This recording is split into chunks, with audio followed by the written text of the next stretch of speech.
Kita beralih ke berita lainnya pemirsa, dengan berbagai permasalahan di Sumsel. Setiap pasangan calon gubernur dinilai pengamat harus memiliki gagasan untuk meyakinkan masyarakat untuk menyelesaikan permasalahan di Sumatera Selatan.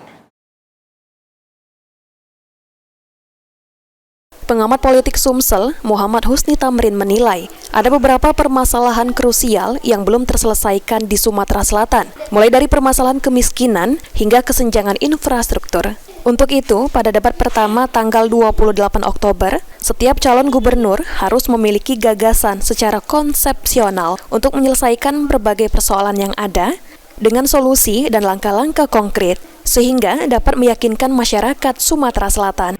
Artinya dari paslon yang kita harapkan kan dalam debat-debat itu. Debat ini kan paling nggak dua hal yang harus disampaikan yang kita harapkan dari debat ini. Pertama adalah bagaimana kita bisa melihat kemampuan para calon itu untuk mengungkapkan gagasan, bahwa dia punya gagasan yang memang secara konsepsional, secara teori, artinya secara di buku ya, tertulis itu yang meyakinkan.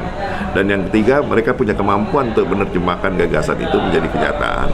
Jadi bukan narasi-narasi kosong. Sehingga kita harapkan nanti dalam debat itu para calon punya kesempatan untuk menyampaikan pertama gagasan, konsepsi gagasannya. Yang kedua adalah bagaimana mereka langkah-langkah konkret yang mereka ambil untuk mewujudkan gagasan itu.